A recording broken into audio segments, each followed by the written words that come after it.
খুব গুরুত্বপূর্ণ অধিবেশন, আগামীকালের অধিবেশন যেটা শুরু হচ্ছে, এবং আমাদের যে বাঙালিদের ওপর নির্যাতন হচ্ছে বিভিন্ন রাজ্যে তার প্রতিবাদ সূচিত করবার জন্য এবং তার কিভাবে আমাদের রাজ্য সরকার এটাকে কিভাবে কমব্যাট করবে সেই সব নিয়ে আলোচনা হবে। এবং এই অধিবেশনটায় আমাদের যারা শিক্ষামন্ত্রী তো রয়েছেন, মাননীয় মুখ্যমন্ত্রী তিনিও পার্টিসিপেট করবেন সেরকমই আমাদের কাছে খবর আছে। এবং আমরা নিজে অত্যন্ত উদ্বিগ্ন, কারণ আমাদের অনেক আত্মীয় স্বজন যারা রয়েছেন বাংলার বাইরে, যারা বাঙালি রয়েছেন, তারাও অত্যন্ত আতঙ্কে রয়েছেন। সুতরাং এটা পরিবেশটা সঠিক করবার জন্য রাজ্য সরকার নিশ্চয়ই চিন্তাভাবনা করছেন, সেটা নিয়ে আলোচনা হবে। এটা আপনারাও জানেন, আপনাদের বাড়ির ছেলেমেয়েরা রয়েছে, তারা নেট দেখে পড়াশোনা করতে অভ্যস্ত, তারা বেশি কমফোর্টেবল না বই পড়তে। আমি তো দেখেছি সব ছেলে মেয়েদের হাতে একটা করে ল্যাপটপ রয়েছে, তার থেকেই সব খবর নিয়ে সব পড়াশোনা করছে।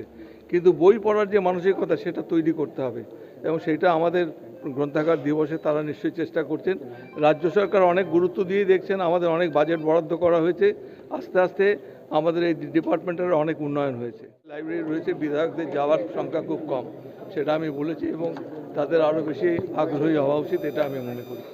লাইব্রেরিতে গেলে পরে আজকাল বিশেষ করে কলেজে পড়াশোনা করা ছেলেমেয়েরা তাদের লাইব্রেরিমুখী করতে গেলে পরে আরও নতুন নতুন পরিকল্পনা করতে হবে, এবং সেটা আমাদের মাননীয় মন্ত্রী তিনি অনেক গুরুত্ব দিয়ে দেখছেন। রাজ্য সরকার রয়েছেন, মমতা ব্যানার্জি তিনিও চান ছেলেমেয়েরা পড়াশুনো করে ওরা উজ্জীবিত হোক, এবং সেই জন্য লাইব্রেরির গুরুত্বটা উপলব্ধি করে তার ব্যয় বরাদ্দও বাড়ানো হয়েছে।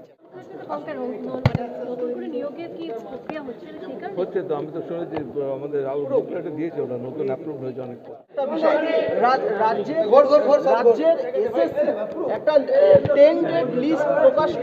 এটা নিয়ে আমি কোনো মন্তব্য করবো না। বাংলা খবর, আপনার রাজনীতি, আপনার আওয়াজ।